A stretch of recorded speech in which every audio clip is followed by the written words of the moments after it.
kā Kārlis Pedraudzis no Bēngas sporta klubs Tālava, otrais Markus Stīrons, Bēngas arī Tālava, un trešais SKVC Valga Kristaps Zivdiņš. Jau B13 grupā.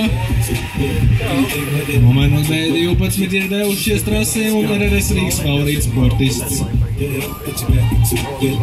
Elans Mazuļčiks, pirmajā pozīcijā.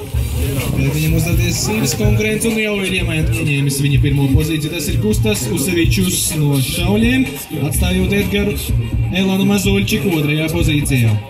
Ja virāža pēdējā taisni, nu jau Elans Mazuļčiks pārvietojies uz trešo pozīciju, pirmajā pozīcijā. Tad labāk Kustas Usevičus un diemžēl sportists skrīn. Nākamie sportisti jau devušies trasē. Un tie ir B13 grupas braucēji joprojām. 38% šobrīd kā līderis ir